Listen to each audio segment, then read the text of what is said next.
Hey guys, welcome to Poxega. How you doing you all? In this video we are going to see, part 3 of, What If Cynthia Was Possessive of Ash? And if you wondering where is part 2? So part 2 is uploaded on my Patreon for free, because it was too hot to handle YouTube. And please do check out story named, When Two Lives Meet by the immortal Dr. Reed. And make sure to leave a like, share and subscribe. Let's get into the video.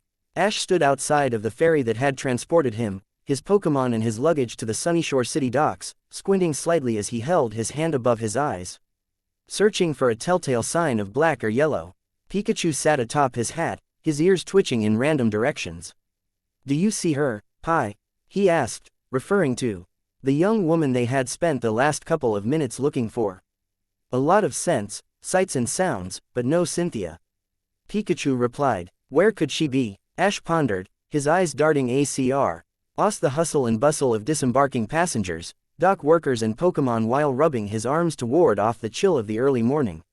Sensing his friend's discomfort, Pikachu hopped down from his post and onto Ash's shoulder, nuzzling against his face, hoping to provide some warmth.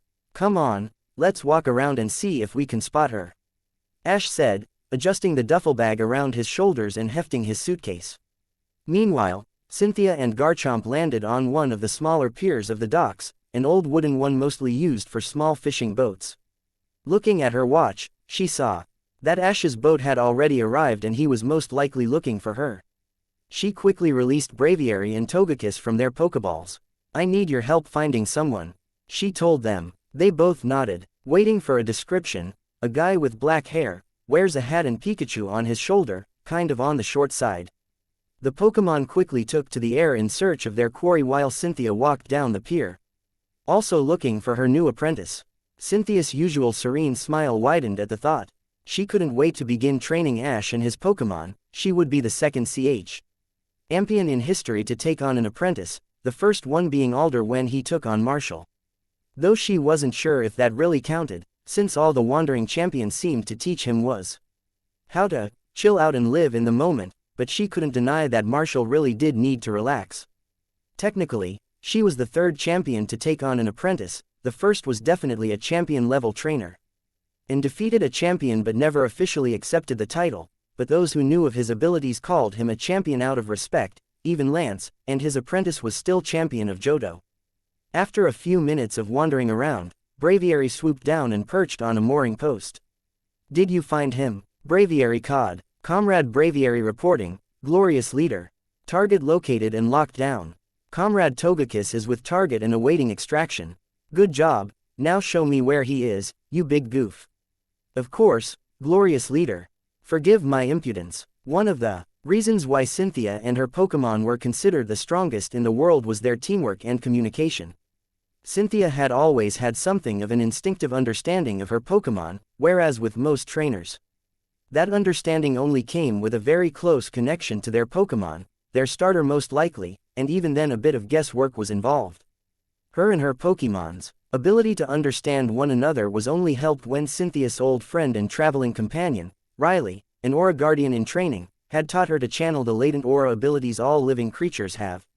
Definitely nowhere compared to an actual Aura Guardian, but enough to use it passively without accidentally using up all of her life force and turning herself to stone. The only way she was able to use it was to increase her understanding of her Pokemon, up to the point of knowing with unerring precision exactly what her Pokemon meant when they spoke. It wasn't as if she translated into human speech, but just knowing what it was they were saying. She had a theory that Ash may have been using that ability unknowingly. Judging by what her Lucario told her, Ash had unusually high reserves of excess aura. Still nowhere near the level of a formally trained Aura Guardian, but considerably more than the average human. So it was possible that Ash's talent with understanding Poke's speech was a byproduct of excess aura reserves or just a natural gift that was on par with her own. Interesting either way, she thought. Turning her eyes towards the skies, she saw Braviary dive to the ground and followed in the same direction. She found Ash and Pikachu marveling at Braviary, who seemed to love the attention. She correctly guessed that the two had never seen a Pokemon of the Unova region before, it being to the far east of Kanto and fairly cut off from the other 4 regions, closer to the Kalos region if anything. "Ash," she called out to the boy, who gave a large, furry NDLY smiled and raised his arm in greeting along with Pikachu, who shouted, "Pika Pika." As a hello. WTLM. Ash had been wondering if something happened to make Cynthia late, when a Togekiss and some other strange flying type he never saw before swooped out of the gray sky. The unknown Pokémon landing in front of him, stood stock still and chirped unfamiliar syllables to the floating Togekiss before taking off again. Ash turned to the Togekiss. "Are you one of Cynthia's Pokémon?" he asked. The normal, flying type cooed her name in response. "Hello Pikachu-san, Trainer-san, I am Togekiss, a loyal friend and ally of Cynthia-sama. She has tasked myself and Braviary-san to find you. Please wait, my lady will be here shortly." A minute later, the other flying type landed again and stood like a soldier awaiting his next orders. "Greetings, new recruits. I am unsure what our glorious leader sees in you little bug types, but Commanding Officer Braviary will whip you into shape." "Whoa, what kind of Pokémon are you?" Ash asked mostly to himself, not knowing the odd Pokémon had insulted him. "Those are some pretty powerful looking wings, you must be a great flyer." Braviary stuck his hooked beak in the air. "Of course, comrade, I am the top percentage of all Braviary in the world. I am Glorious Leader's greatest aerial warrior. So yes, I am, great flyer," Braviary boasted, puffing his plumage. "Really, Braviary-san, you are Cynthia-sama's greatest aerial fighter?" "Ahem, I am one of our Glorious Leader's greatest aerial fighter." Braviary hastily corrected himself. "Ash," a voice to his far right called out. He turned to see Cynthia and waved to her. "Hi," Pikachu shouted. Cynthia walked over to them, her coat and hair blowing slightly in the sea breeze. "Hello, Ash, Pikachu, I see you've met Togekiss and Braviary." "Is that what it's called? I've never seen this Pokémon before." Actually, Braviary's species is solely male. He's a normal, flying type from the Unova region. "Unova region? Oh, I see," he said, not asking the obvious question. He didn't want the young woman who offered to train him and his Pokémon to think he was an idiot or anything. As if reading his mind, Cynthia smiled kindly. "I'm not surprised you haven't heard of it, it's really out of the way, so people tend to forget about it." Ash blushed in embarrassment. "I can't say I know it." "So, you've been to the Unova region? What's it like?" "Yes, I spent a year there when I was 11. It's an amazing place and its history is fascinating. You know, there's an underwater ruin off the east coast. Its architecture is startlingly similar to various sites in the Hoenn region, which is amazing, because they've been confirmed to been built during what the ancient Hoennites called the Era of Storms. And any sea travel during that era would have been impossible because of..." Cynthia stopped herself. "I'm sorry, I get a little carried away when it comes to archaeology, you could say I'm a bit of an Ansi laughed. No, it's fine, you really know your stuff, huh?" Cynthia knew a lot about old stuff. Ash thought it made sense that she had an interest outside of Pokémon training. If she wasn't challenged very often, then she'd need something to do or else she'd go crazy. This, of course, was before Ash learned the cardinal rule of being Pokémon trainer, or being a ninja, or a Shinigami. With great power comes great insanity. Lance was a prime example. People like to forget that he and the Kanto Elite Four tried to take over the world at one time. Steven Stone was obsessed with stones, go figure. Homika of the Unova League had a history of attacking people with her base for no reason, and Ethan Gold once got into a sword fight with the leader of a criminal organization. With a pool cue, and Alder and Bruno fought wild Pokémon for fun. Ash would one day have the honor of seeing Alder throw a Gigalith over his head.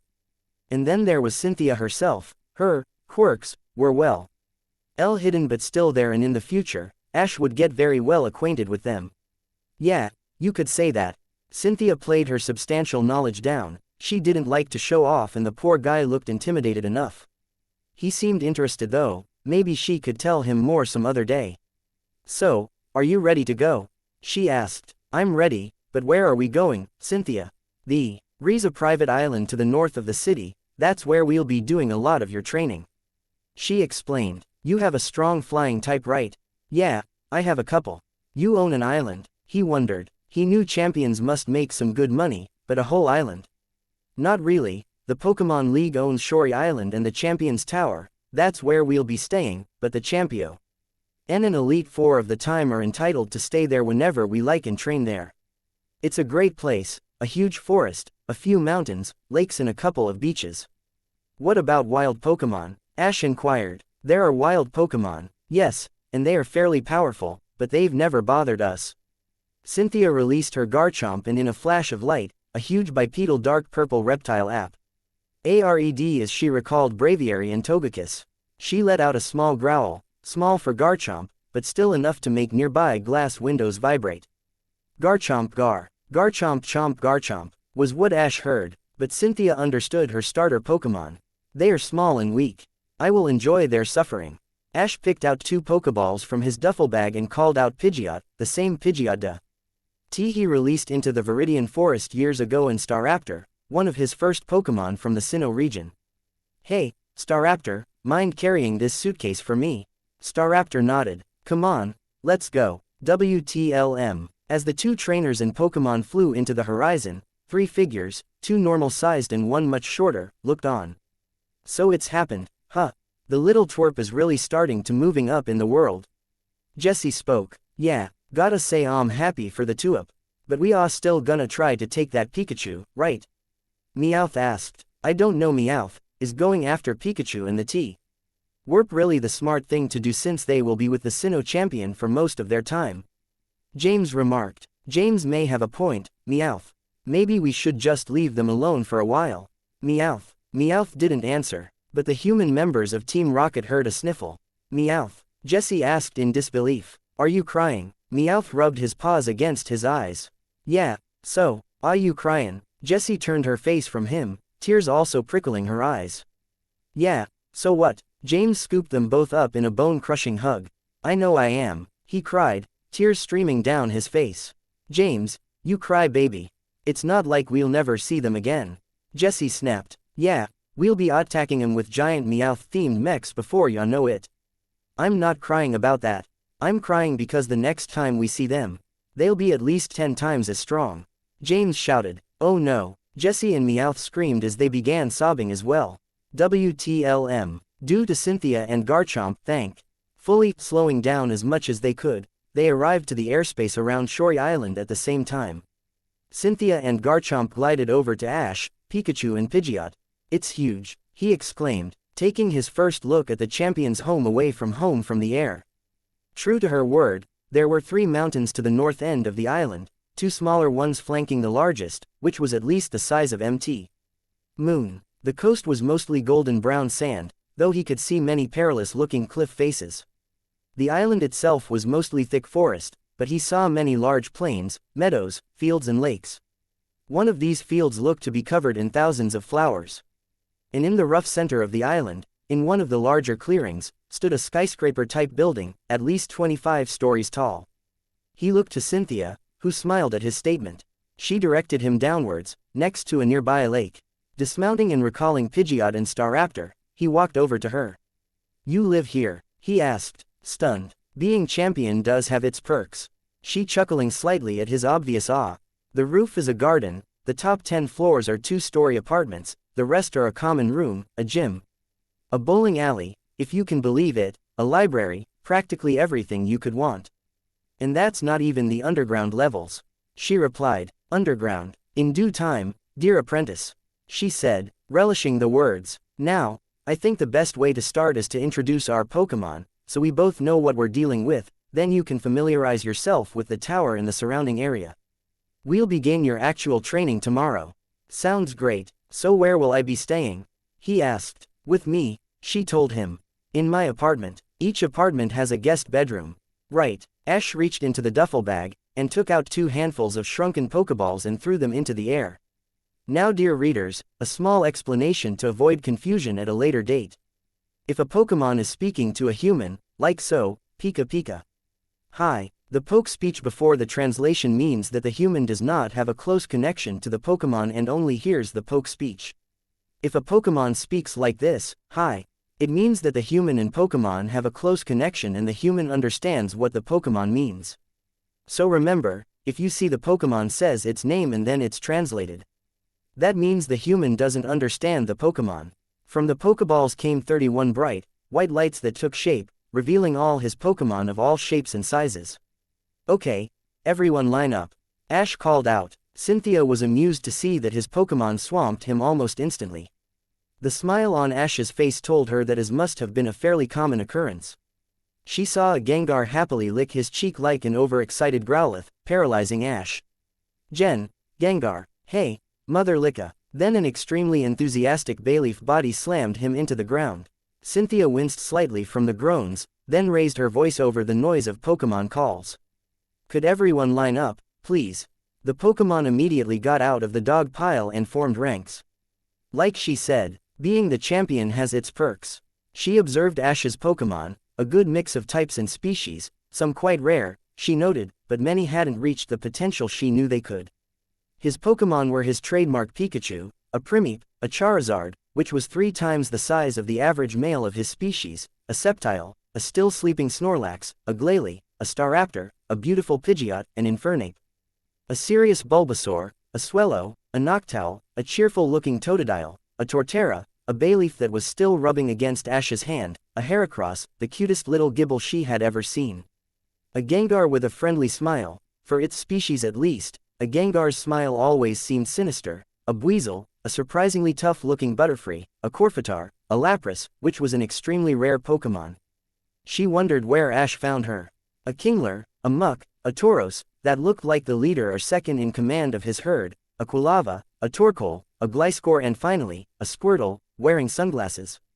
In conclusion, Cynthia was impressed and was sure she'd have them in top shape in no time. "This is the team, Cynthia," Ash proudly announced. Cynthia knelt down to pick up the little Gibble that ran towards her. "Well, hello again," she cooed, holding the little dragon like a baby. "Sorry about that," Ash apologized. "No need to apologize. Isn't that right, little guy?" Needless to say, Garchomp was not impressed. "Now, time to meet my team." Taking 11 Pokeballs from her belt, she also threw them into the air. Garchomp, Battle Dance. Glaceon, Guerrilla Tactics. Melodic, Flood the Field. Togekiss, Fly Fast. Lucario, Strike Hard. Spiritomb, Emerge from Darkness. Braviary, Crush Them. Gastrodon, Stand Firm. Umbreon, Hunt from the Shadows. Roserade, Pierce Their Hide. Armaldo, Ready Your Claws. Electros, Electrocute All. Say what you will about Cynthia Sharona, but the young woman certainly had a flair for the dramatic. Most of Ash's Pokémon Visub. Lee flinched from the aura of pure power coming from the 12 beasts in front of them. "Comrades, these are the new troops that we will train. I must say, sister, they don't look like much, do they?"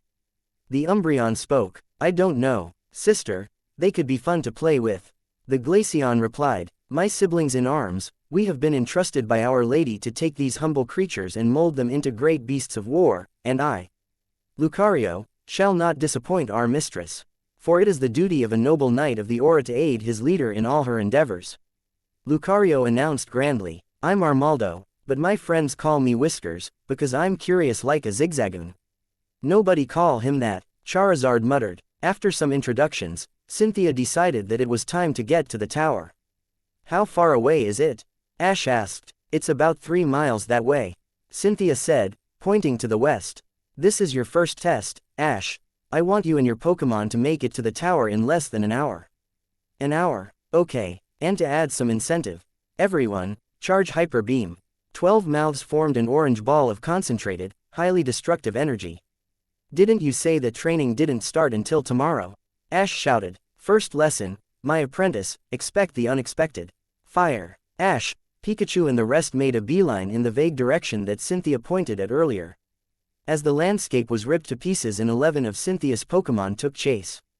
"Mistress." "Yes, Spiritomb, do you believe that you may have gone a bit overboard at all?" Nope. T's just call this an introduction to evasion," Cynthia stated happily, before walking off in the exact opposite direction of where she had pointed. "I wonder how long it will take them to realize they're going the wrong way." She asked to no one in particular. "And people call us evil." Ash, wake up, there's someone in Celine's room." Ash sprang out of the bed, tired eyes searching desperately for the unknown intruder. "What? Where? How? Save the kids. Fire the photon torpedoes," he slurred, sluggishly taking a sloppy fighting stance. "Oh, you're up," Cynthia replied nonchalantly. Ash stared at her. Her tired face and bloodshot eyes reflected the light of the things she held in her hands. "Why the hell did you wake me up at?" He glanced at the clock on the bedside table. "4 in the morning, shish, you'll wake the kids," she scolded him. What is it? He asked again, blinking his tiredness away. Do this for me, she stated simply, throwing the glowing whatever it was into his hands. He looked down at the whatever it was and then at Cynthia with an incredulous expression. You're kidding. Cynthia blushed in embarrassment and looked away. Just do it. Does Jack know you have this? Quote. Yes. Maybe. No. Quote. Her whole body slumped forward in exhaustion. Please don't tell Jackie. I've been trying for a week and I still can't beat the bitch. Ash took a closer look at the 3DS and lo and behold. There was his wife's character losing horribly against herself. Ash tried, he really did, but he couldn't help himself. He quickly picked up his pillow and slammed it into his face to muffle his laughter. It's not funny, you dork. It's pretty damn funny, Canyon. No, it's not, the game cheats. Ash handed her the game and got into bed. How does a game cheat? He asked, still laughing. It just does. Whenever I have the type advantage, the bitch just switches out. Only the challenger is allowed to do that.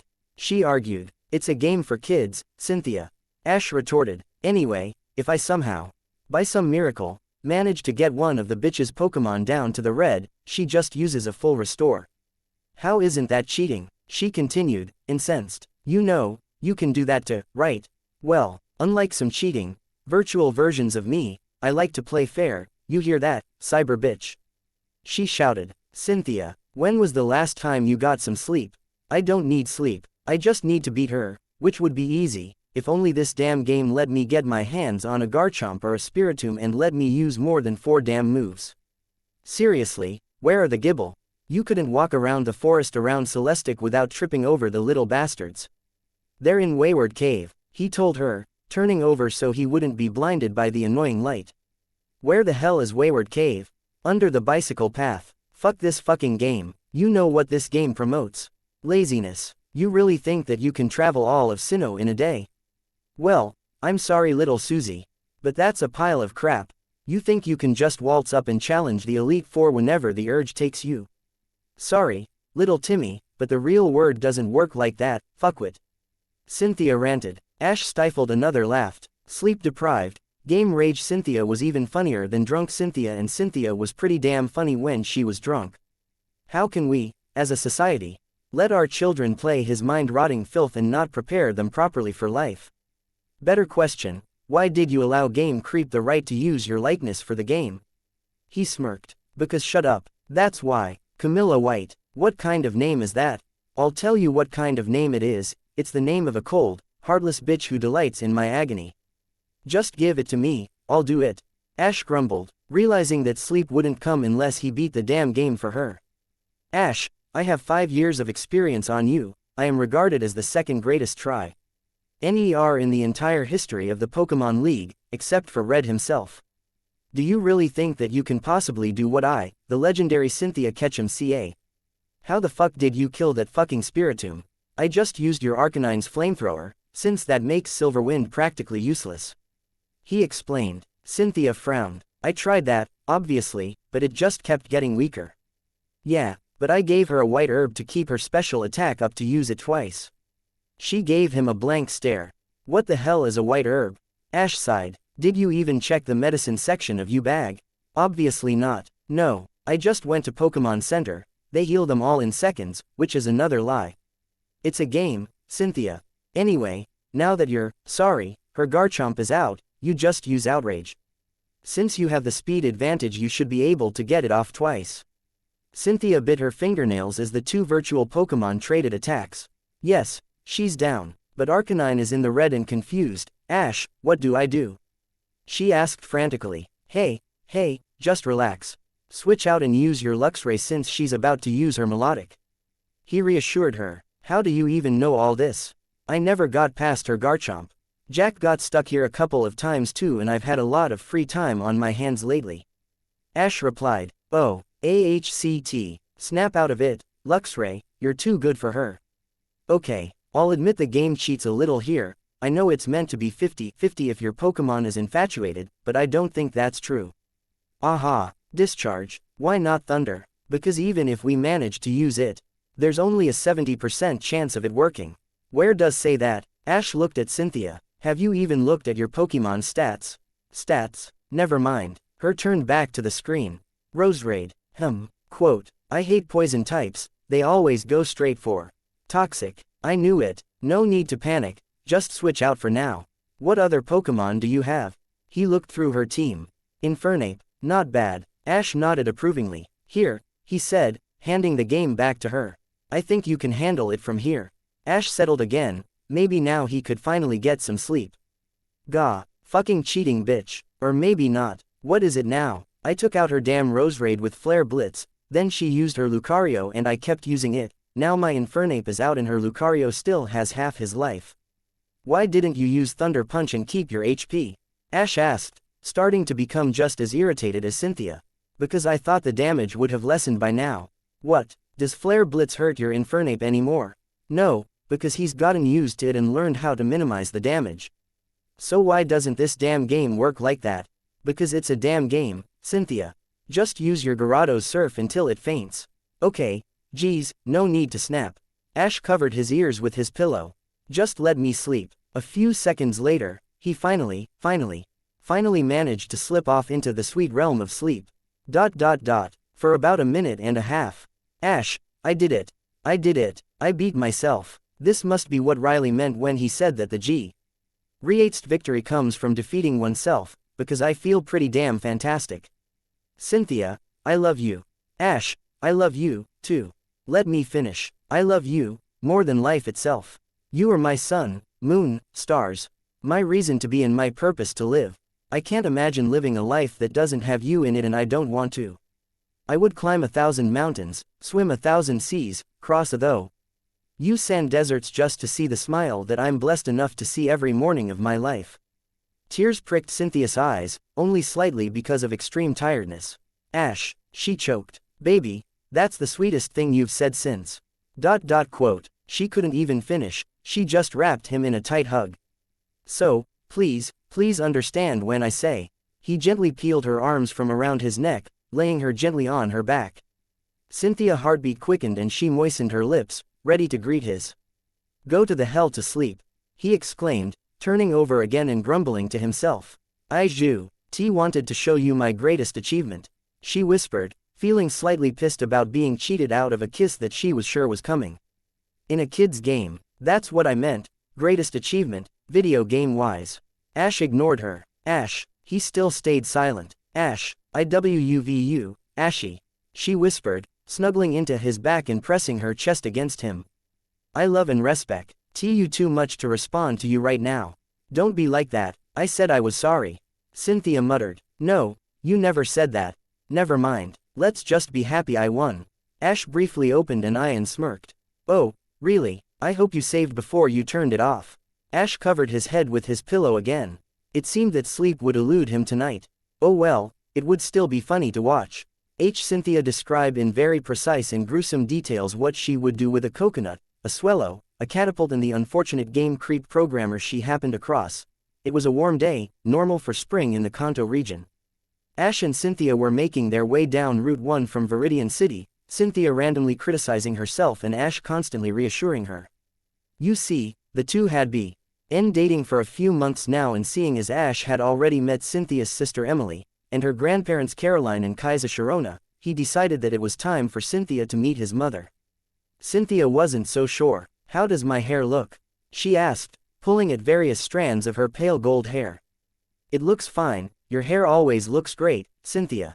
Ash said for what felt like the 10th time that day. Ever since he brought up the idea of going to Pallet Town, Cynthia had been acting very out of character. She seemed very nervous, almost scared. But that couldn't be right, Cynthia was never scared. Cautious, yes, but never scared or nervous. He couldn't imagine what could scare her anyway, it was just his mom. The nicest person in the world. The greatest mom a guy could ask for. Why would that frighten her? The idea of anyone being afraid of his mom was ridiculous. What about my clothes? Are they okay? Should I have worn something else? She asked, firing her questions off at a rapid pace. Cynthia, you always wear those clothes. Ash smiled, trying to say that she looked nice no matter what she wore. In her state of panic, Cynthia didn't see it that way. I know, she shouted. I always wear these same old clothes. What will she think? I know what she'll think. She'll think I haven't put in any effort at all," Cynthia shouted, massaging her forehead with her thumb and index finger. How did she let Ash talk her into this? Oh right, kisses. Lots and lots of wonderful, mind-melting, delicious kisses. Ash had better planned on kissing her a lot lower to make up for this. Cynthia mentally shook herself. Those weren't exactly the thoughts one should have on their mind when meeting their significant other's mother. CYN, you're just meeting my mom, not the Queen Eileen of Rhoda. Although, I wasn't wearing anything special when I met her, either. Ash mused to himself. Ignoring the obvious story behind that casual statement, she latched onto another imaginary flaw. My makeup looks terrible, I can't do this. Cynthia felt like hyperventilating. Was her breathing getting shallower or were her lungs just getting smaller? Cynthia, you don't own or wear any makeup besides that black lipstick. He told her. Apparently Cynthia swore off makeup at the age of 14, when it gave her a very bad case of acne that eventually led to her infamous over-the-eye hairstyle. Although she did keep some eyeshadow and a tube of black lipstick, midnight kiss or something like that, for special occasions. Turns out love bites on the shoulder are a lot easier to hide than pitch black lipstick kisses all over his face and neck, which was partly the reason Cynthia wore it whenever they went on a date. The other part being that both agreed it made her look pretty damn good. Yeah, she said, mostly to herself, I should just relax, I don't even wear makeup. She inhaled deeply and exhaled. Okay, I'm relaxed, I'm calm. I can do this. Should I have worn makeup? Cynthia knew she was acting crazy, but could you blame her? Ash loved his mom. Whenever he talked about her it was always with a smile on his face. She was single mom who raised a wonderful son and she stole that son away from her. Okay, maybe it didn't happen exactly like that, but who's to say Mrs. Ketchum wouldn't see it that way? She knew what she looked like, a lustful seductress moving in on her little boy. Probably using his apprenticeship as an excuse to break him into an obedient sex toy devoted solely to her pleasure. Maybe that was a little bit far-fetched, but Cynthia was in a state of mind to do too much rational thinking. And of course, Mrs. Ketchum was a wonderful cook. Cynthia wasn't. She was to the kitchen, what being viciously punched in the face to death was to everything else. Cynthia Sharona tried to cook 3 times in her life. The first time, she was 9 and her grandma wanted to show her a basic rice dish that was easy to whip up while on the road. The Sinnoh Pokemon League agreed to replace all the furniture and discuss what happened ever again. The second time, after trying to microwave soup, a new element had to be added to the periodic table. And she was accredited as the discoverer of Sharonium. The third time, in a bid to impress Ash with her absolute lack of culinary skill, she made a sandwich for him, which was stolen by Muck. Muck got food poisoning. Let that sink in for a moment. Muck, a poison-type Pokemon, a Pokemon that was literally a sentient pile of toxic filth, a Pokemon that was healed while holding black toxic waste, and she managed to put her in a Pokemon Center for a week. Ash cried for days. So yeah, she sucked at cooking. There was a point during her journey where she was sharing Gastrodon's poke food for a week, Beck. She was worried that if she tried to make something for herself she might bring about a nuclear apocalypse. She could make poke food for all her Pokemon, create the spiciest, sweetest, bitterest, sourest poke blocks. Could and did bake poffins that brought a rampaging Gyarados to tears of sheer joy. Food fit for a human though? No chance of that happening. Ever. Luckily, Ash had picked up a new GH between his mom and being taught a thing or two by Brock over the years to be able to make pretty much anything, so kitchen duties fell to him, since Cynthia lived mainly on takeout, which was easy enough in Celestic Town. Home of Marco's Pizza and the best pepperoni pizza in the 5 regions. Having pizza delivered to an island, however, well, that was nowhere near as easy. But Bertha and the others were always willing to make something if she asked nicely. Oh look, it's the actual plot. Ash stopped. Cynthia, will you please tell me what's going on? He asked with concern evident in his eyes. Cynthia felt her insides slowly melt. Damn those auburn brown eyes of his. Didn't he know what they did to her? Knowing that if there was one person besides Bertha, the woman who was the closest thing she had to a mother figure, that she could open up to, it was the man beside her, she relayed her fears to him. What if she doesn't like me? She whispered. What if she hates me? Why would she ever hate you, Cynthia? Ash asked in confusion. I don't know, I know I'm worrying about nothing, but I just feel. Never mind, it's ridiculous, she said, pushing past him. Ash sped up to keep pace with her, which wasn't easy with her much longer legs. He reached out and grabbed her arm. If you're worried about something, then it's not ridiculous. Come on, Mom's gonna love you. Are you sure? She asked uncertainly. It had become obvious to Cynthia at a young age that she really wasn't good with mothers. Why would this be any different, she ruefully thought to herself. Cynthia, Ash began, you are the woman who, for some reason beyond me, took an interest in an idiot like me and made me someone worthy of you. You are the woman who spends every day making me happier than the last. You are the woman I love and the woman who loves me. Right? He asked, peppering her neck with kisses. Yeah, she smiled, giggles being drawn from her mouth at the feeling of Ash's lips pressing against the tender flesh of her throat. Why was she worried again? Why was she devoting conscious thought to anything other than the magnificent sensations Ash was sending through her body? Why did she bother? Something. Mind words. Say it. Cynthia muttered something under her breath, a little too low for Ash's liking. Come on, say it, he repeated, beginning to suck gently on that one spot just below her left ear that just drove her cra. Ow, love you, she panted, lower. Ash pulled away, partially because he just to tease her and leave her wanting more. But mostly because anyone could walk onto the deserted street they were on. Pallet Town really was one of those small towns where gossip traveled faster than light. So, of course she's going to hate you. Ash joked. What? Cynthia exclaimed, being rudely shocked out of her pleasure-induced stupor. If Ashton Bertram Ketchum, she later found out this wasn't his middle name either, thought she was just going to let that go. Then he had another thing coming. I'm kidding. Anyway, we're here. Cynthia blinked. Weren't they on the outskirts of Pallet Town a minute ago? Damn Ash Ketchum and his distracting kisses. Still worth it, though. They walked up to the door of a modest two-story house, though it was obvious to see that it was well taken care of over the years, judging by the FAI.RLY fresh coat of paint and well-kept flower boxes in the windowsills. You really think she'll like me? Cynthia asked, tightly gripping his hand in her own. Ash gently squeezed her hand back. Mom'll be crazy about you. I am, after all. He grinned. Just you watch, the minute you walk through the door, she'll be acting like you're her long-lost daughter. Cynthia's worried frown turned into a small smile. Ash always knew how to make her smile, even if she didn't want to. Especially if she didn't want to. Promise. Ash leaned up to kiss her lips, washing away all of her worries and doubts. I promise. Cynthia took another deep breath. Okay, she said, bringing up her hand to knock on the door. Let's do this. A few seconds later, a pink blur had opened the door and slammed into her boyfriend. Speaking at a pitch and pace only members of the Zubat evolutionary line could understand. Oh, Ash, look at you. You've gotten so tall, you're taller than me now. And you've gotten so handsome, you look just like your father. He'd be so proud of you. And I'm so proud of you, too. Delia Ketchum, a woman of average height with auburn hair and bright light brown eyes, wearing her usual outfit of a pink cardigan, yellow shirt and skirt, exclaimed jubilantly, obviously delighted to have her baby boy back in her arms.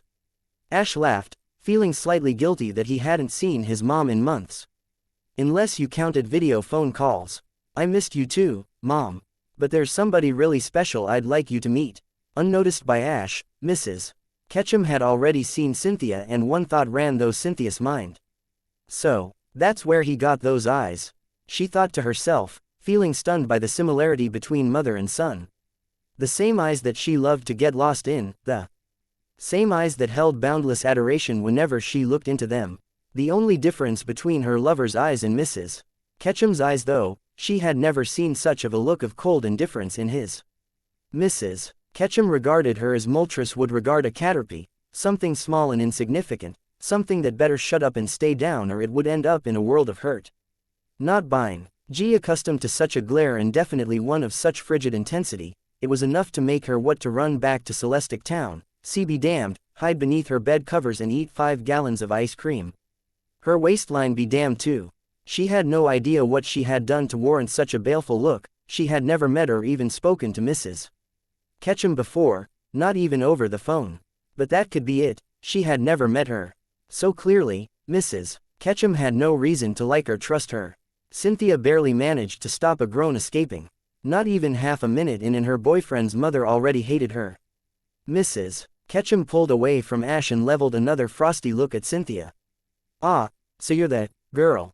She smiled brightly, making the word girl sound like the most horrendous insult she could bring herself to utter. Cynthia ignored her tone and decided to try and make the best of a bad situation. I'm Cynthia Sharona. It's lovely to meet you, Mrs. Ketchum. She rubbed her boyfriend's shoulder affectionately in an effort to redirect Delia's focus to him and away from her.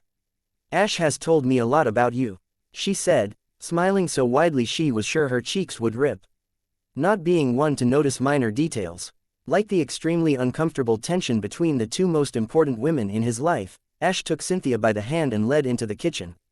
Sitting her down at the kitchen table, he turned to veer to Tracy's place so you two can get to know each other better.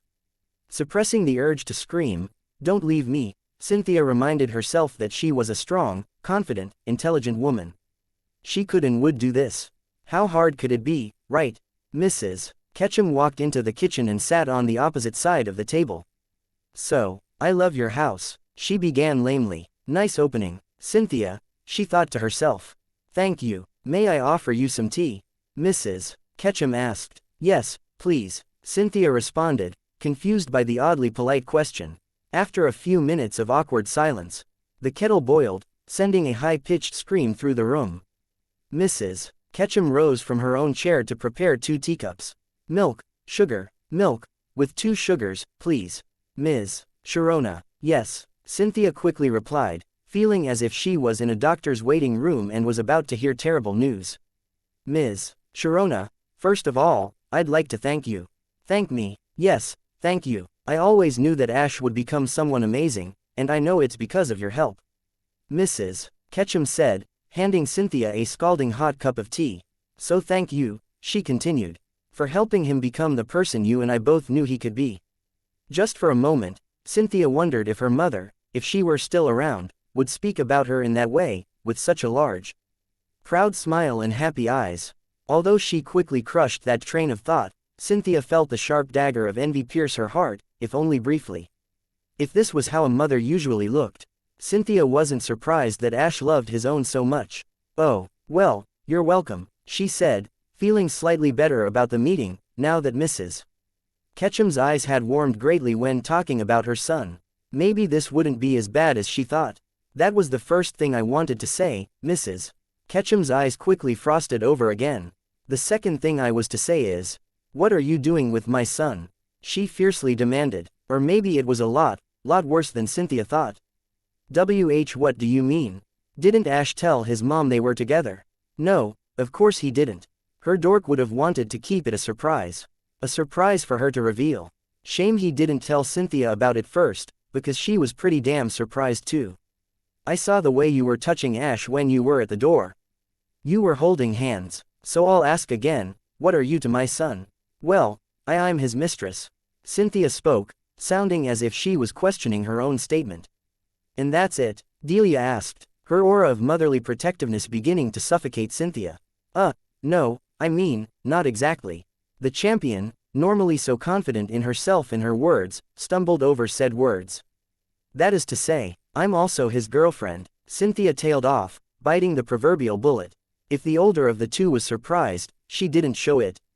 You, came her nonplussed reply. With the main revelation, and the main source of her worry out of the way, Cynthia went on the defensive. Excuse me, what do you mean, you? She bit back. Mrs. Ketchum made a show of looking her up and down. You definitely aren't who I expected to be his girlfriend. I know there are a lot of girls who wouldn't mind being with Ash. Cynthia clenched her cup tightly. She really didn't need to be reminded. Some people just didn't have any respect for other people's property. Oh, she spoke through her gritted teeth. And just who were you expecting? The blonde quickly found herself ying to stay calm for an entirely different reason.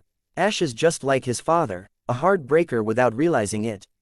The auburn woman replied, her glare clashing with her fond smile. I always thought that it might have been Misty. Such a nice girl. Misty, that psychopath, the one that always hit Ash every chance she got. Sure, Cynthia hit Ash and a lot harder than Misty, but she had a reason, sparring. Something she and Ash both enjoyed, not just because she was annoyed. Or maybe they have so much in common. Delia continued, Huggy McBigtits. The girl who was a year younger than her boyfriend, she was 18 or so. Yet had more than a whole bra size over her. What teenager had a freaking D-cup chest? And of course she just absolutely loved groping her Ash. Cynthia wasn't exactly the bustiest woman in the world. She was a respectable 36B, but her tall frame worked against her, making her chest seem smaller than it actually was. Ash certainly never complained. In fact, he still got that dazed look in his eyes. Like that time he walked in on her changing. It was a huge confidence boost to know that she could do that to him, but it just wasn't fair for a little girl to have that kind of chest, damn it. Or maybe, Cynthia silently swore to herself that if Mrs. Ketchum said Dawn, then she was getting a face full of hot tea. Look, Cynthia interrupted, now returning the harsh glare. They aren't his girlfriend, I am. Is that a problem for you? I know your type, little girl. Delia nearly shouted. If you plan on hurting him, tell me now so I don't have to track you down later. You think I'd hurt him? You're crazy, Cynthia retorted, her knuckles turning white, her iron will being the only reason she didn't smash the teacup over the other woman's head. Is that so? I know how girls like you work. Toying with my son's emotions until you're bored, then moving on to the next poor boy. Nobody breaks my Ash's heart. Cynthia's narrowed eyes flew open, unblinking for a full minute. Then, without warning, the cup in her hand shattered into 1,000 pieces, sending porcelain and dangerously hot tea through the air. And with the deliberate force of an encroaching hurricane, she raised her head. Her long blonde hair casting a shadow over her only visible eye, and she spoke. What the fuck did you just say to me? Her use of a sentence enhancer, as Bertha and Flint referred to them, shocking her. Cynthia Sharona was a woman with thick skin. She had to be. Hint that she was a lesbian, she didn't care, she was confident in her sexuality. Say that she was a S&M fan, well, people were allowed their fantasies and she could be a little too rough with Ash sometimes. Claim that she was the high priestess of a Giratina death cult, she'd just laugh and take that in her stride too. But don't you fucking dare to imply that her love for Ash Ketchum was anything less than 100% genuine. Delia took pause at the blonde's calm rage, and like a tsunami on the horizon, she could only try to survive its crushing force. Listen, you probably think I don't deserve to be with your son, and I get that, I really do. And I know I wonder why he wants to be with me, but he loves me. Cynthia explained, or rather shouted to Delia, who was now carefully eyeing the younger woman. Cynthia continued, her words coming faster and louder. Even though I'm a slob, even though I'm one leather whip away from being a dominatrix, even though it took me 3 months to say what I felt for half a year, even though he deserves someone so much better than me, he still loves me. And I love him, Cynthia panted. That was the first time she said that to someone besides Ash. Not wanting to lose her momentum, she continued. I don't care what you think of me. I don't care if you hate me. I'll keep smiling at you if it makes Ash happy, because that's what matters to me. Even if he is your boy, he's my man now.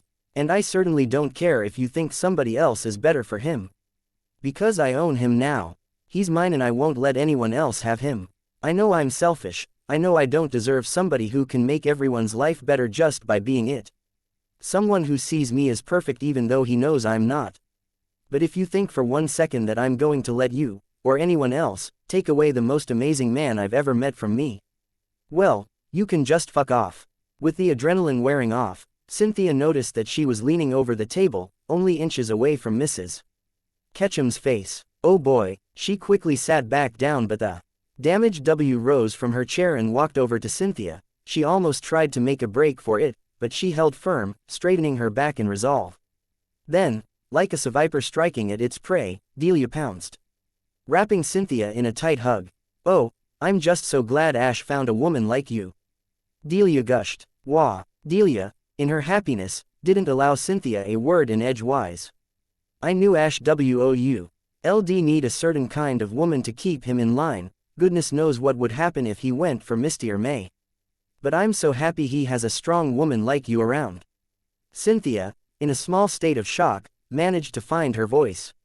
Mrs. K. Ketchum, she squeaked. She wasn't exactly used to people she just finished shouting at to start hugging her out of nowhere. Oh please honey, call me Delia. After all, it will get confusing if there are 2 Mrs. Ketchums. TT2 Mrs. Ketchums. Cynthia was certain that her last exclamation went supersonic. What's going on in here? Ash asked in amusement as he walked into a strange scene in the kitchen, his mom clinging on to an even paler than usual Cynthia. Ash, you're back. The obvious, thank you, went unsaid. Turns out Tracy's gone to Cinnabar Island for the day. He won't be back until tomorrow. I see you two are getting on well. He smiled. He knew these two would get along like Clee Fairy and Moonstones. Oh, we've just been chatting. She's such a lovely woman, Ash. I think she's a keeper. Delia told him, releasing Cynthia from her surprisingly strong grip. Yeah, she's the best, isn't she? Ash kissed Cynthia's forehead as he held onto his arm as if he was a life preserver and she was a baby Charmander who barely avoided drowning. A couple of hours later, when Cynthia had gotten over whatever was wrong with her and Cynthia, Ash and his mom talked about how his training was going, how the two had gotten together, you know, the kind of stuff a mom asks about. She and Ash sat on the couch in the living room. You know, your mom really loves you.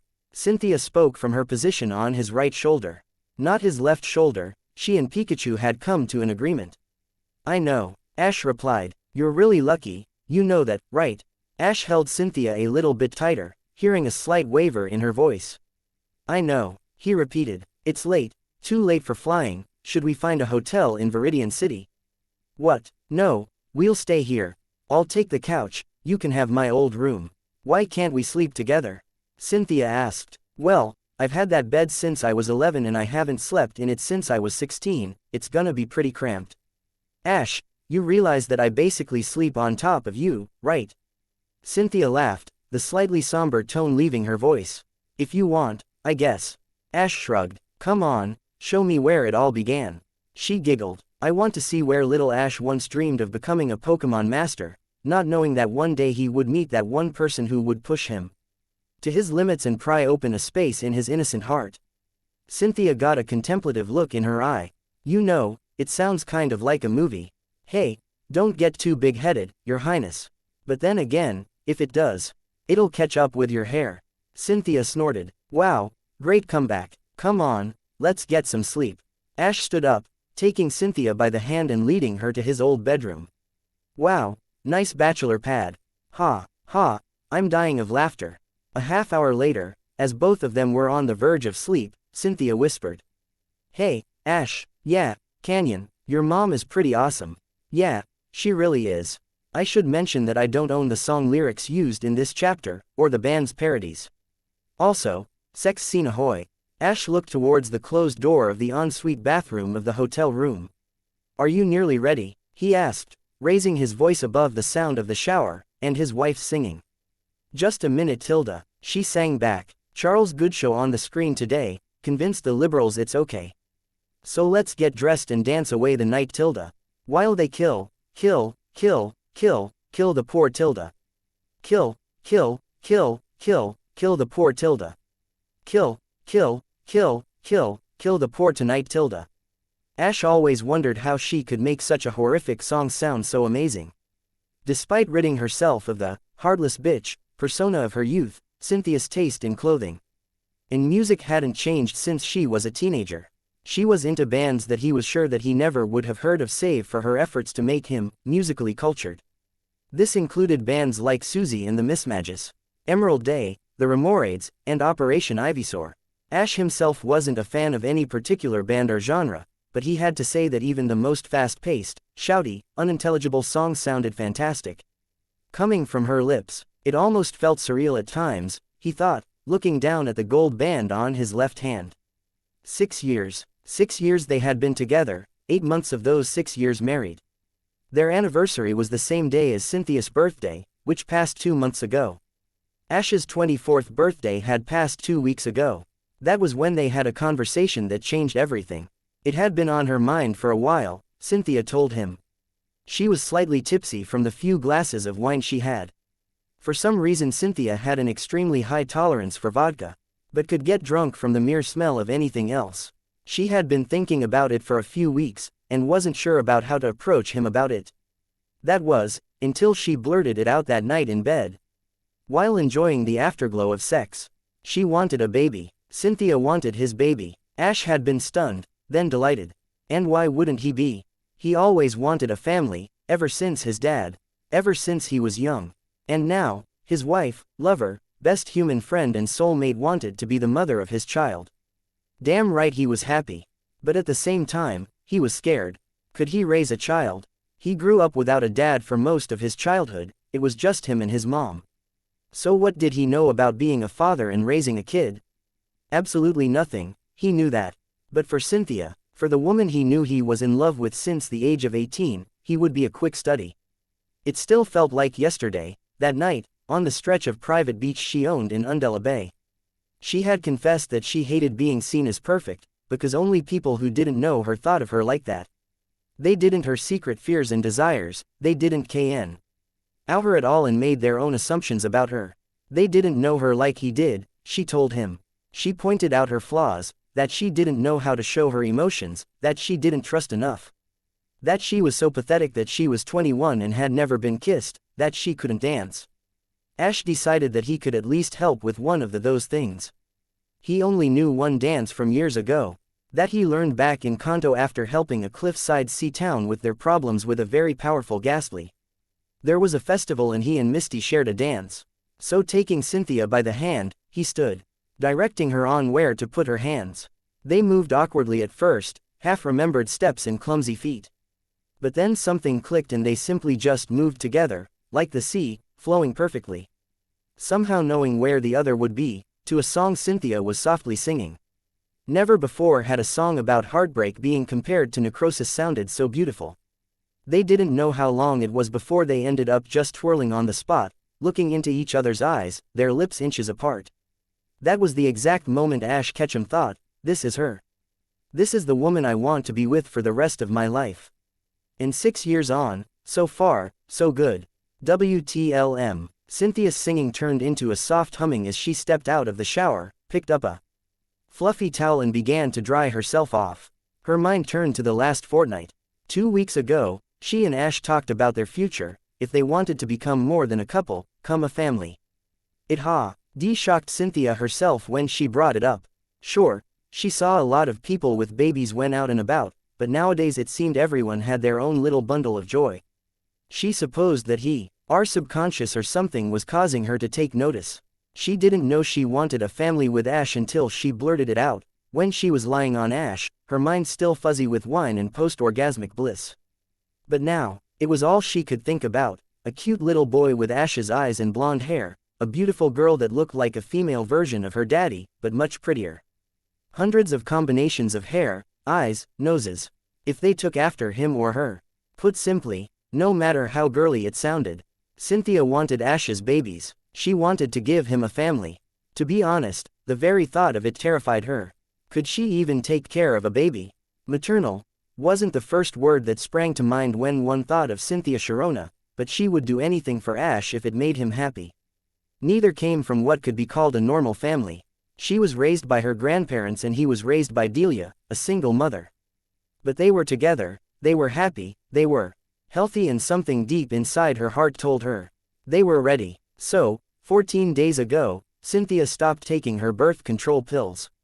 They weren't trying for a baby exactly, more they weren't not trying for a baby. They were just going to let nature take its course. Though she hoped that nature wouldn't take too long with all the unprotected sex they were having, in bed, in the gym after a particularly passionate spar. In the front seat of her Jeep after they drove to a secluded spot in the mountains that gave a perfect view of a starlit valley, and when they were feeling Advent. Eurus on the beach after skinny dipping. No, it wouldn't take long at all, Cynthia suspected. She briefly allowed a little fantasy to run through her mind. They would have 2 children, a boy and a girl. A brunette and a blonde. Both with brown eyes. In her daydreams, they always had Ash's eyes. Brown was such a pretty color, the color of chocolate, or fertile soil, warm, soft and bursting with life. Gray was just, well, gray. It wasn't anything special. Gray was a rather ugly color, like a churning sea on a stormy day, she always thought. Ash tried to convince her otherwise, claiming her eyes were like silver sparkling in moonlight. She would just laugh, but it always made her heart flutter when he said it. Neither were very busy today. A meeting with them and Clay Carson, the Driftvale City gym leader, was all that was on their itinerary. Clay invited them to stay in the penthouse suite of one of Driftvale City's many luxurious 5-star hotels, free of charge. Not a bad way to get on their good sides.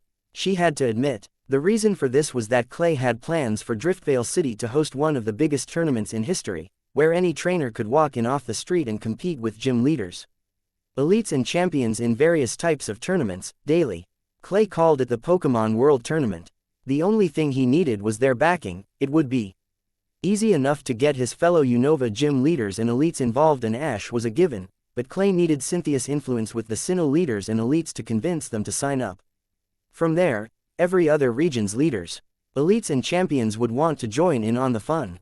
It was a great plan, both Ash and Cynthia thought, and they were in town for the grand opening. They would be the first ever to compete in the PWT in an exhibition match. If a battle between not only the champions of Unova and Sinnoh, but the Pokemon World's legendary power couple didn't draw in a crowd, nothing would. But that was 3 days away. Now was now, and with a "Do Not Disturb" sign on the door and room service bringing breakfast in half an hour, an early morning quickie seemed like the right way to start the day. She was going to get so fat, she thought to herself humorously. While not a vain person by nature, Cynthia took pride in her appearance. She turned to the full-length mirror and gave herself a once-over. Pale, delicate, unblemished skin that Ash couldn't resist kissing. Check. Lustrous, soft, blonde hair that Ash just had to run his hands through. Check. Pink nipples that stood PR. Oogly on well-formed breasts that Ash found so squeeze-able, so pinch-able, so bite-able, so suck-able, so do whatever you want baby, just don't ever stop-able. Double check. Hot, sweet, tight skitty tea. Hat was now a bit wet due to her thoughts about what Ash would do to aforementioned breasts. Triple check. Little black bathrobe, the one that was purposely too small, clung to her prominent derriere and womanly parts and did a horrible job of covering them. Quadruple check. That settled it, she was getting laid. WTLM. The room was still slightly dark. Cynthia hadn't opened the curtains of the bedroom when she got up to shower. So when Cynthia finally exited the bathroom, the bright white light shone behind her, giving her the image of what Ash always thought of her. A blonde angel in black, or to be precise, a Valkyrie. A beautiful winged warrior. Her blonde hair fell perfectly down her back, free of knots and completely straight. Her single gray eye, his favorite color, well, tied with yellow, gleaming with playful lust and ravenous hunger. She licked her deep pink lips in anticipation and the need to lick, taste and devour. She had her back against the door frame, Alon G with one shapely leg propped up against it, toying with the sash that held together the tiny robe, the one that was thin enough to make out her diamond-hard nipples and barely reached the tops of her thighs and was riding up due to the position of her leg, giving the barest glimpse of her glistening lower lips. That was planned how she it. Evil woman, you weren't waiting too long, were you? Cynthia purred, her voice laced with subtle humor. I'd wait forever for you, you should know that by now. Ash returned, smiling when her cheeks and the top of her breasts lit up in a cute blush. Dork, she muttered under her breath. There he goes again, making her feel like a 13-year-old with her first crush. You'd think she would be used to his random romantic remarks by now. Will I have to wait much longer? Or am I going to have to come over there, throw you to the ground and ravage you, wife? Ash asked, taking in every inch of visible skin. Silly husband. Cynthia laughed, running her fingers down her cleavage, opening her robe, ever so slowly, until it revealed her navel. She crossed the room, her hips swaying like a metronome. Lemon part, so check out my Patreon if you wanna listen uncensored. But he still replied, bringing his palm down on Cynthia's bouncing ass. Yes, she screamed, as she felt the sharp, stinging pain mix with the intense pleasure, forcing her closer to orgasm. Hit me again. His hand came down again, faster, harder, leaving angry red handprints across her cheeks. I skipped the lemon part of this. I have uploaded uncensored version on my Patreon named Grimlust. So you can check out. He walked out of his room, fantasizing of such a day, and into the vice-like grip of his 7-year-old sister, Celine. Happy birthday, Jackie, she shouted gleefully, wrapping her tiny arms around her sibling. Celine was a chubby-faced little blonde child, who ever since seeing pictures of her parents as a child, decided to grow out her then shoulder length hair down to the small of her back. Her brown eyes were a lighter shade than their father's and were always alight with mischievous energy. She adored her older brother and parents, always creating some new game to involve them in. While unable to choose a favorite family member, Those who knew her could tell that she was a daddy's girl at heart, always cuddling up to Ash after waking up during the occasional storm or bad dream. "Celine, you're crushing me," he managed to gasp out, his torso being crushed with the unnatural strength to have when dealing with older siblings. Celine. He released him and he collapsed to the floor struggling for air. "Oh." Celine looked down at her brother and grinned as he groaned in pain. Jackie was so silly sometimes, pretending that her super big brother birthday hug was anything but great. "Come on Jackie, get up. Your presents are downstairs." "Presents, presents, presents," Celine chirped, running off down the hallways and towards the stairs. "Little idiot." Jack smiled. It was just too much effort to try to stay mad at her when she was just excited for him. WTLM. While this was happening, the parents of Jack and Celine, 34-year-old Ash and his wife of 10 years, Cynthia Ketchum, were cooking up breakfast. Well, Ash was. Cynthia had been relegated to pouring out glasses of orange juice and not killing anything. So it was the same as every meal, really. The kitchen was modern, a black and white tiled floor, a medium-sized table in the middle of the floor that the family used for meals, a large stainless steel large refrigerator and oven, and of course, a sink. With all the money that they had saved over the years, from Cynthia's archaeology expeditions and their titles of champion, the Ketchum family were rather rich. Why weren't the sort of people to spend money recklessly. However, the only real cost they paid in recent years was for the deed to the large forest that they turned into a preserve for their Pokémon. It was even better than Professor Oak's ranch, with a lake, large open spaces in the center, a small cave system and thick woods. There was something for all of them. The best thing about the kitchen though, was the view. The windows gave a perfect view of the lake glittering in the early morning sun. There was just something so calming about looking at the window and watching the Pokémon play in the water, Ash thought. He could see Cynthia's melodic breaking in and out of the lake's surface, followed by Lapras and Floatzel, his Kingler and Crawdont struggling against one another in a game of claw wrestling, while Samurott, Blastoise and Feraligatr were engaged in some kind of hydro pump-based Mexican standoff. Ash smiled knowing that somewhere in the forest, Pikachu was attending to his own family. Back when Cynthia and Ash lived in Celestic Town, he and Pikachu had come across a Raichu, who had been set free by her trainer. The two had instantly hit it off and both begged for Ash to capture her. Sadly, this had given Cynthia more material to tease him with, claiming that the trainer Pokémon similarities he had brought up years ago also extended to taste in women. Considering that Cynthia was a bit taller than Ash and that Raichu was about double Pikachu's height, she wasn't wrong. And Charizard and Charla, his mate, were in there too, along with Butterfree and his pink mate. Somewhere along the line, most of his and Cynthia's Pokémon had paired up, their Lucario, their Garchomp, despite the age difference, another thing Cynthia quickly pointed out. Her Spiritomb and his Gengar. He really didn't want to think about that one, Pidgeot and Braviary, even Sceptile and Meganium. And then there was his own family. Cynthia, perfection incarnate. He didn't see her as perfect because he ignored her flaws. No, looking after a girl who's sick and leaking a constant stream of mucus from her nose not only takes away rose-tinted glasses, it throws them to the ground and smashes them too. No, she was perfect to him not despite her faults, but because of them.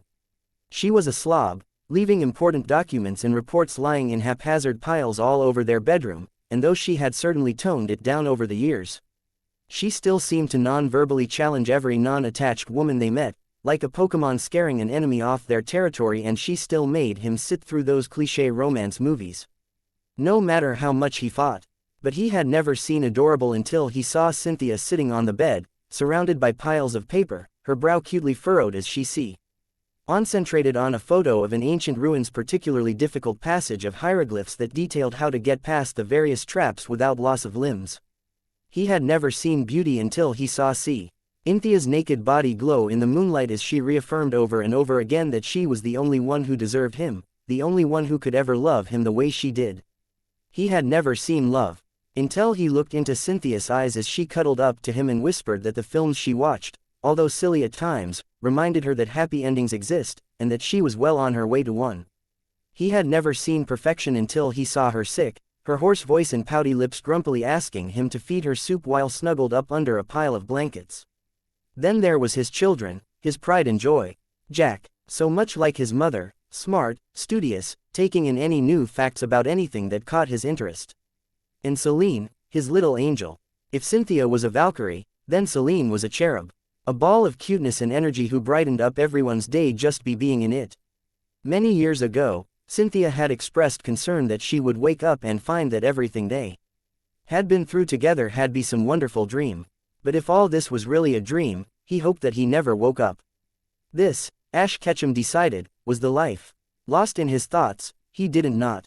Ice Cynthia slowly creep up behind him to engage in her favorite pastime, distracting Ash. She wrapped her arms around his chest, enjoying the feeling of his warm, strong body against her own. Cynthia, Ash asked, placing his hand over one of Cynthia's. Yes, Cynthia's free hand still moved up and down his chest. I'm happy, he said, with a smile Cynthia felt, rather than saw. Sensing the ion behind the seemingly simple statement, Cynthia tightened her grip. Me too, Cynthia smirked to herself and then ran her moist tongue up the side of his neck. Cynthia, Ash gasped. She replied, sounding as if she wasn't making sure her love bites were still there. I'm making breakfast, he protested, trying not to shiver too noticeably. I know, I'm not blind. Rolling her eyes, Cynthia placed her nose at the junction between his jaw and neck and sniffed, an almost lewd moan escaping her pink lips. It's your fault, you know. I just can't resist you after you shave, this aftershave just makes me want to jump you. Ash closed his eyes to focus his resolve. Don't tempt me, are you sure we just can't go back to bed really quick? She asked, her hot breath against his ear. Did Ash really think that he could resist her? Poor, delusional Ash. Now, Cynthia, when have I ever been quick? Ash laughed. The first time I gave you a, she started with a teasing smile. That was rhetorical. Evil woman, evil woman. Don't ask questions you don't want answers to, my love. She sniffed again. Seriously, it's like you're wearing liquid sex. Shut up, you jerks. Can't a guy sleep in on his birthday? Jack's up, Ash stated to get Cynthia off of him, for now at least. Cynthia glanced at her watch. 9:13 a.m., she replied, that kid's like clockwork. A small silence came over her. After a moment, she spoke up again. 9 years ago today, our little baby boy was born. I feel old all of a sudden. She whispered, nostalgia clear in her voice, no doubt remembering the day he was born.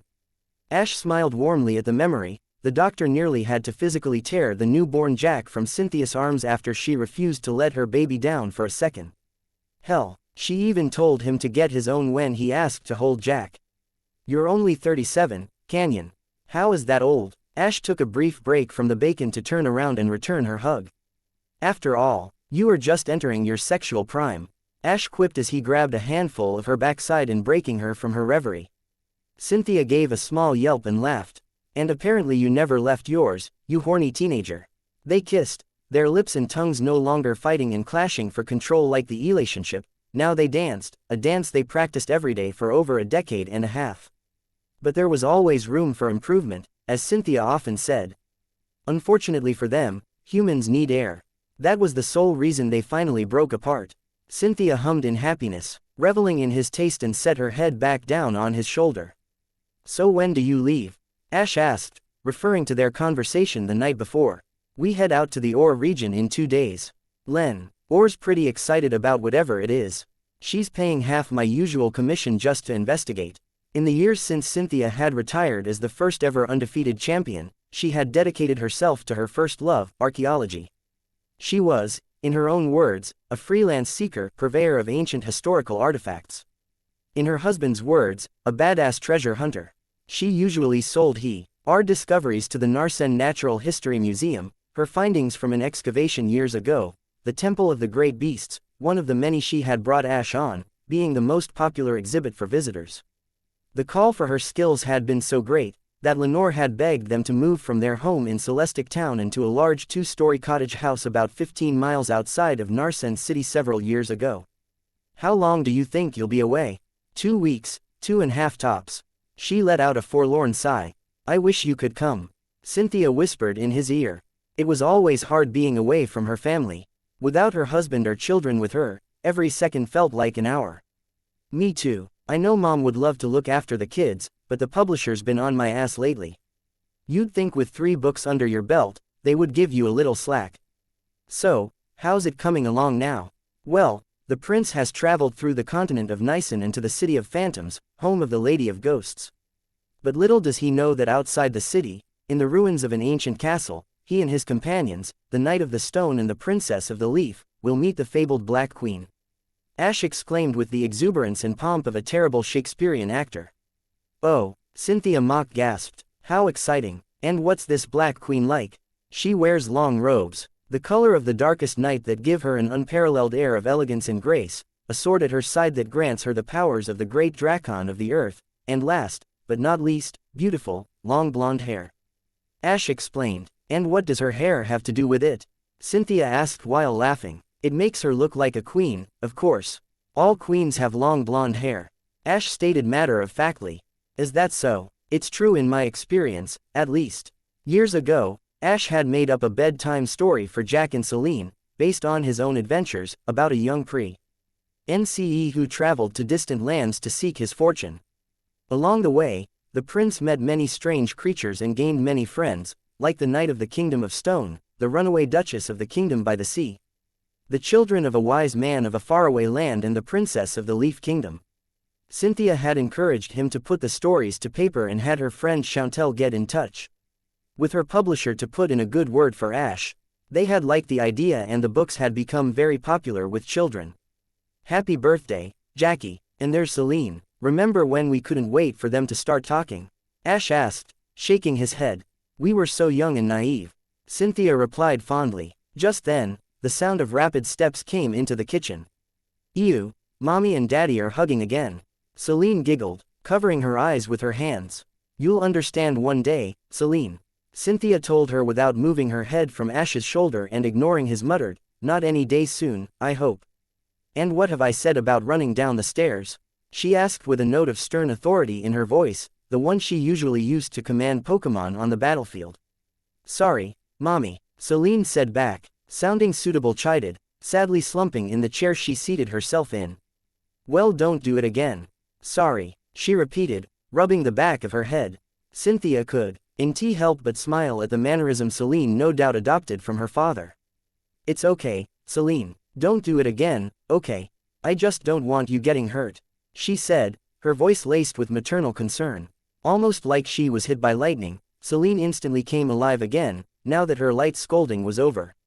Okay, Mommy, came her chipper agreement. Cynthia then turned towards Jack as he walked in, releasing Ash only to snatch Jack up in another bone-breaking hug.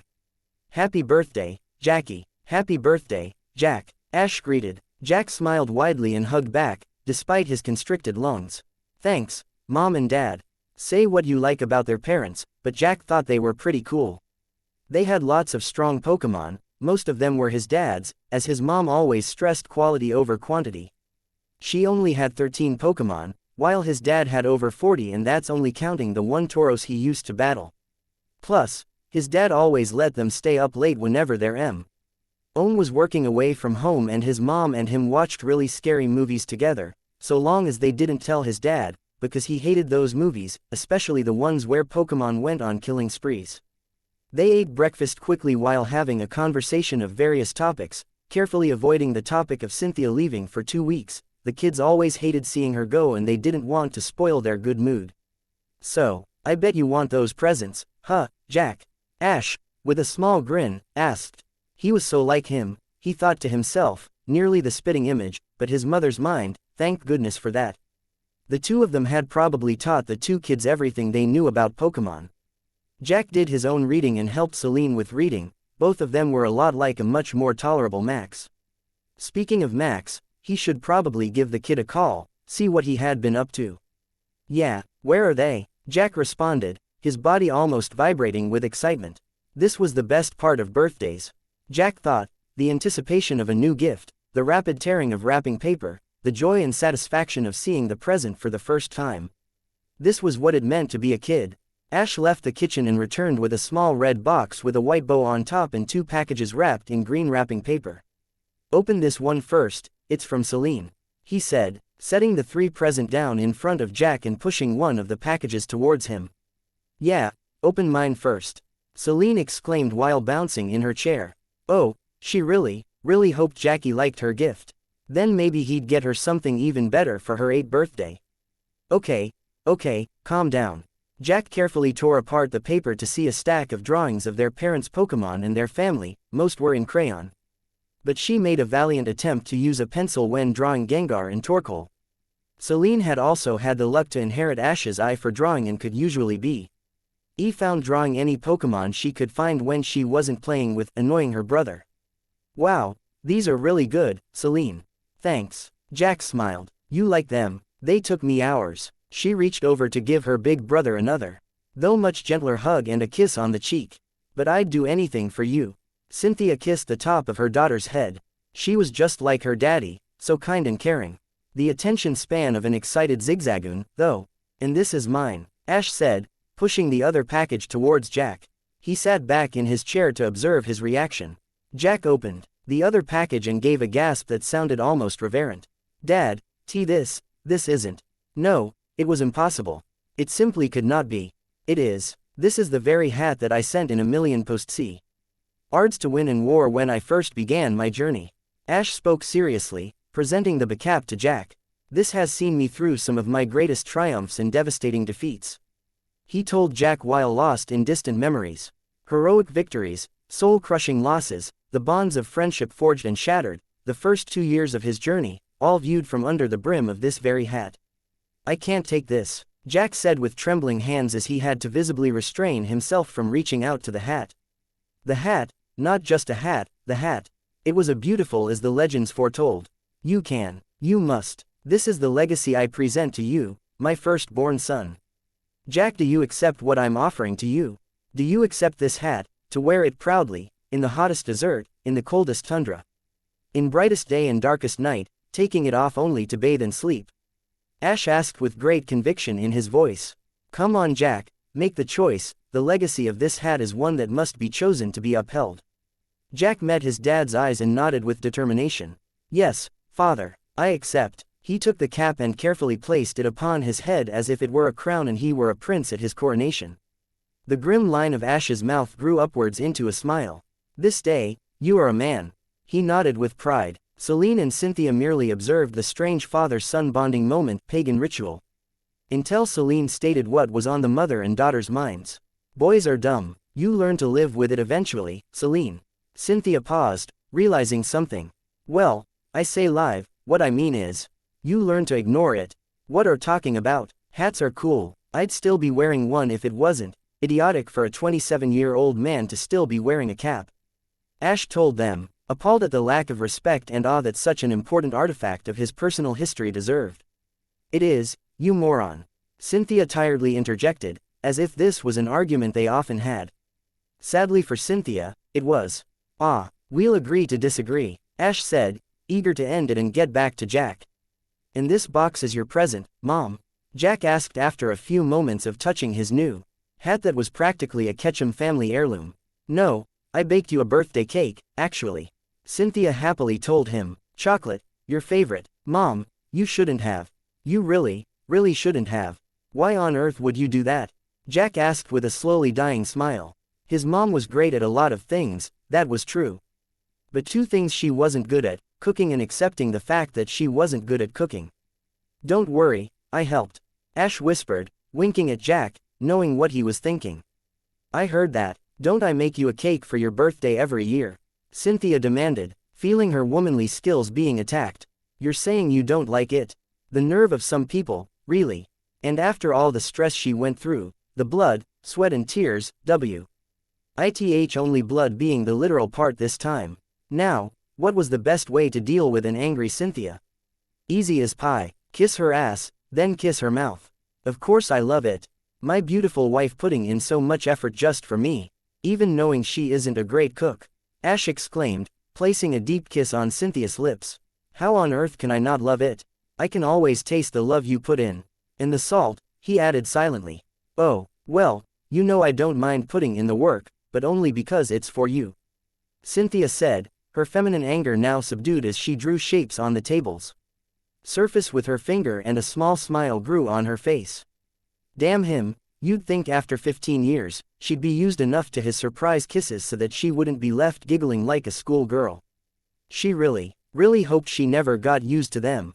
Gross. Jack shuddered. Why were his parents always acting so weird? It was embarrassing. Ash placed the box in front of Jack. "This is from your mom and me," Ash said, taking on a very rare serious tone. "Jack, in a year you'll be 10 and you'll be able to go a journey with Pokemon," he said. "You've always been a clever kid, way smarter than I was at your age, responsible too." Quote, "That's why," Cynthia said, taking over for her Ash. "We've decided that although you aren't old enough to strike out on your own, there isn't any reason why you can't have a good head start."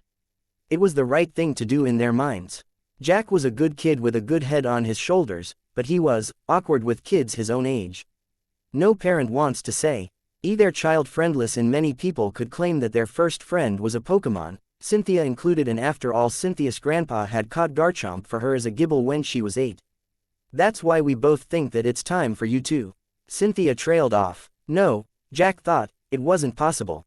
His parents weren't that awesome.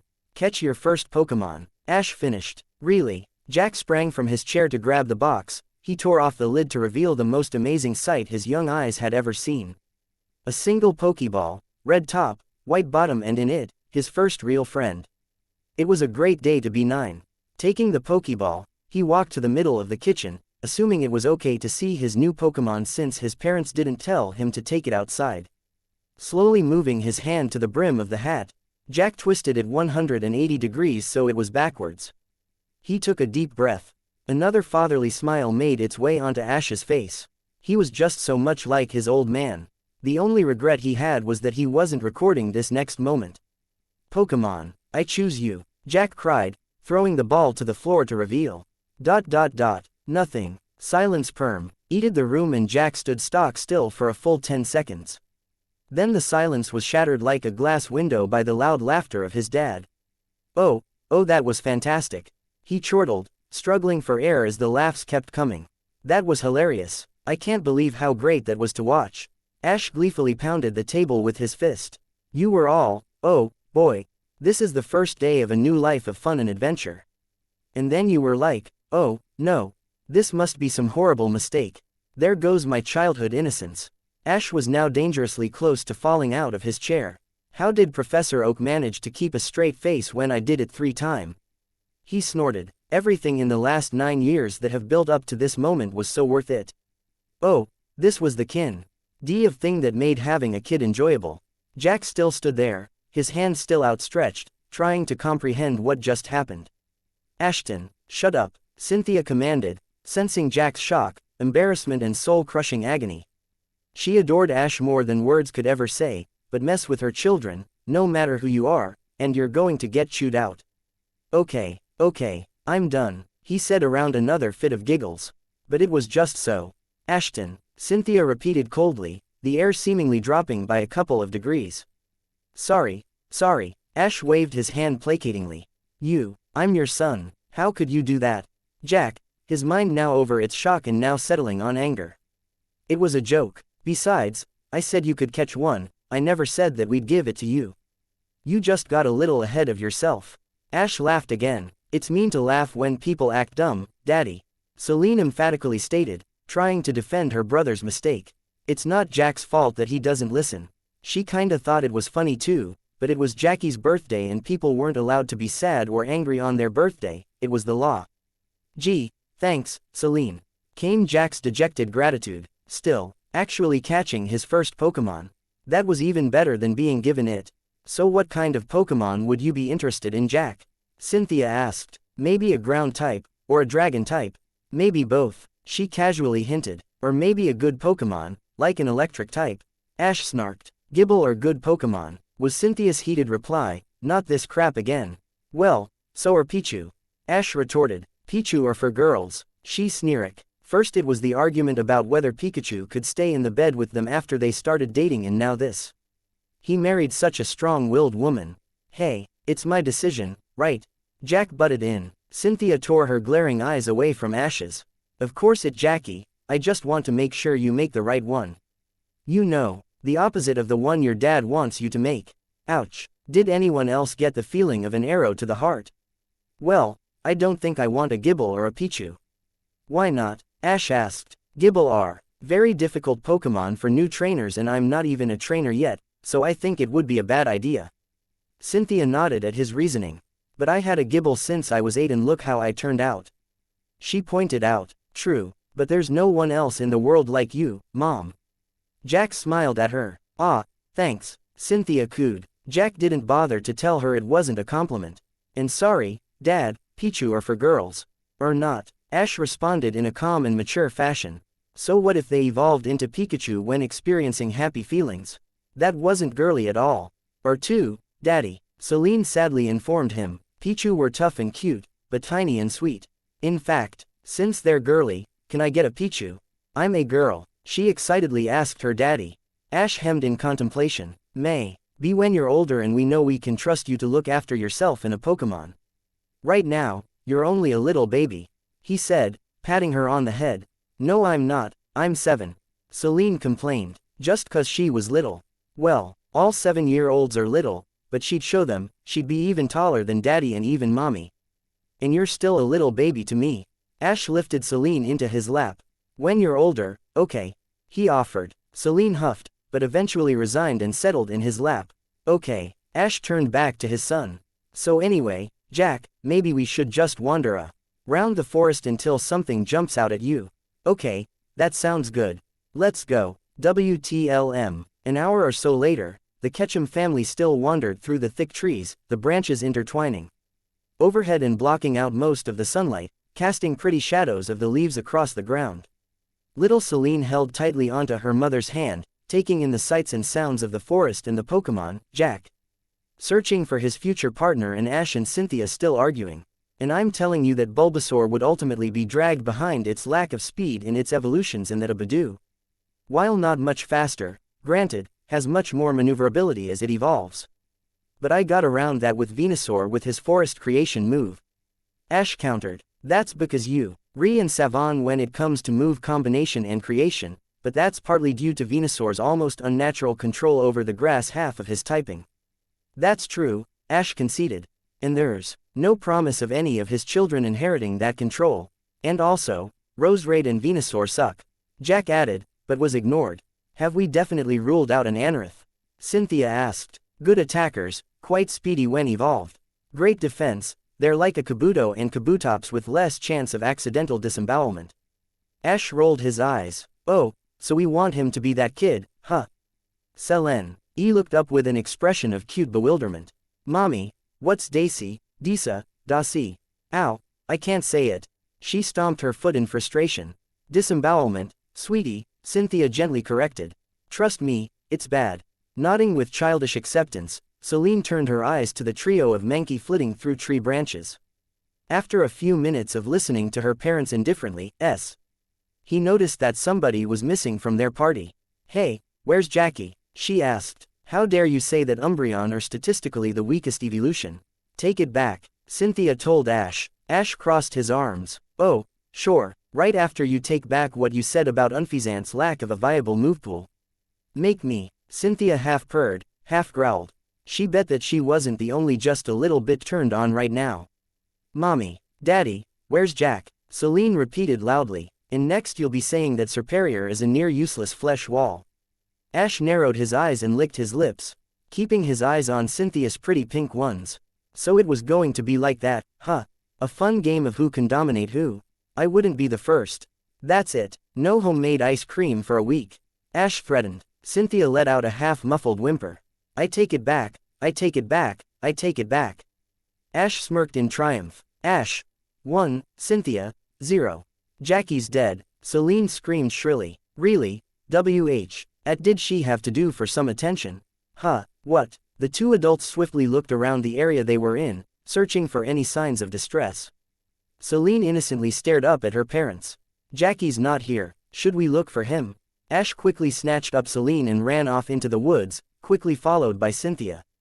Jack, Ash roared. This was bad. While the Pokemon in the forest that Ash and Cynthia had, or were related to them, would never harm Celine or Jack, they loved the kids almost as much as they did, there was always a chance of a dangerous wild Pokemon roaming the preserve. Jackie, where are you? Cynthia panicked inwardly, but stayed strong. If anything tried to harm her son, she would tear it apart with her bare hands. WTLM. Jack Ketchum zipped up his jeans and sighed in relief. Ah, They always say go before we leave the house, but I never do. Turning around, he let out a small yelp as he tripped over something small and gray. Ah! Quickly hopping to his feet, he took in the obstacle. Oh, hey, an Aaron, I didn't know there were any of you guys here. That was weird. He thought that Aaron in the Unova region kept to the caves in the western part of the region. The little Pokemon tilted her head curiously. Aaron, a human? She questioned. Jack lay himself down on his chest, face to face with the steel rock type. Hi, my name's Jack. He greeted. The Aaron blinked her round blue eyes.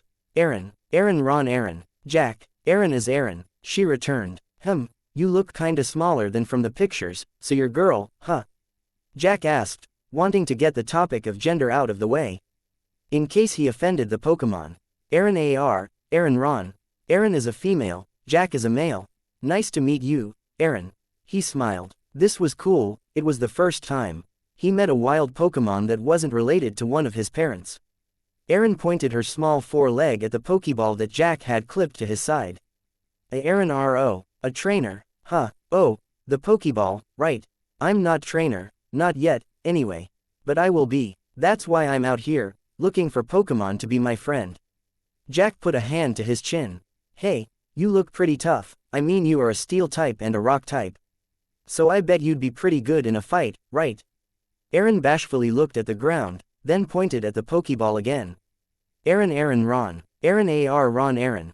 Aaron is strong. Aaron would like friend. Jack is Aaron's friend, she asked. You want me to capture you? Really? That's great. This is turning into the best birthday ever. Jack held the Pokeball out to Aaron, and the small Pokemon reached out with her tiny limb. The little gray Pokemon was instantly caught in a bright red light and was absorbed into the Pokeball. Jack spun around, proudly sticking the Pokeball into the air, unknowingly reminiscent of his dad. Alright, I caught an Aaron. Let it be known that the legend of Jack Ketchum began with a leak in the woods. Jack stared at the red and white sphere in his hand. I caught an Aaron, he whispered, sounding awestruck. I caught a Pokemon. I caught a Pokemon. I caught a Pokemon. I caught a Pokemon, he shouted delightedly. Mom, Dad, Celine, I caught a Pokemon. Jack glanced around in confusion.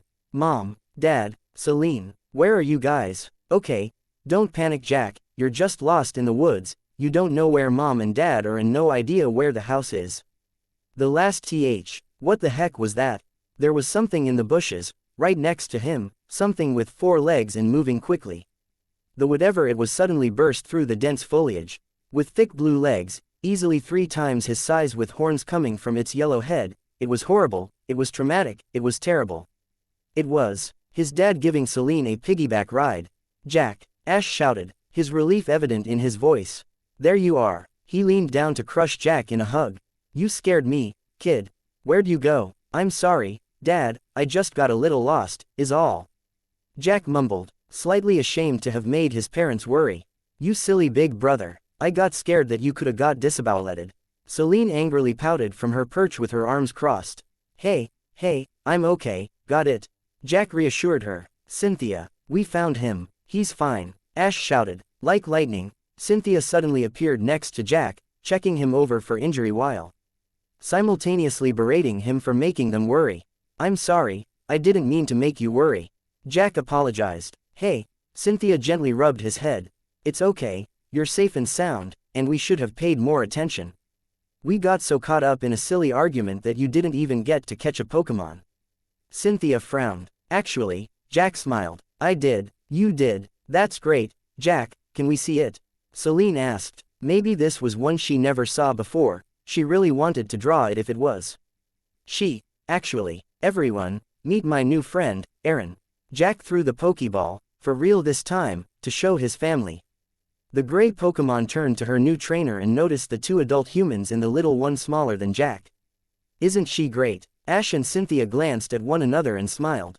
They couldn't be more proud. She's great, Jack, and you caught her all by yourself. Ash congratulated him. She going to be a really killer when she gets bigger, I can tell. Cynthia agreed. She's cute. Celine piped in her opinion. With his new Pokemon at his side, Jack and his family made their way back to the house. Hours later, after a day of fun and celebration and playing with his new friend, young Jack Ketchum lay in bed with Aaron beside him, She was, of course, much too heavy to leave on his chest. He gently ran his fingers down her cool steel hide, admiring the sheer toughness of it. This had been the best birthday ever, Jack thought. Not only had he caught his first Pokémon, all by himself, but he had made his first friend and made the first step on his path to being a trainer. And he had his parents to thank for that. Jack loved his parent and his sister, and they loved him, that much was obvious. That's why they had searched for him so frantically. That's why when they found him, they weren't angry, just happy that he was safe. That's why his dad entrusted him with one of his most prized possessions, and why his mom went through the sheer frustration of ing him a cake, and why Celine made all those drawings for him that he now had pinned to the wall above the desk in his bedroom. Jack slowly drifted off to sleep with a smile on his face. He had his parents, he had his sister, and he had his friend. And it seemed that from here, things would only get better. Thanks for watching, guys. Hope you all are enjoyed this video. If you do, please leave a like, share and subscribe. Also don't forget to support author of this fanfic. So let's end this video here. Until then, see you in next video. Plumbing in their house, as long as they signed illegal.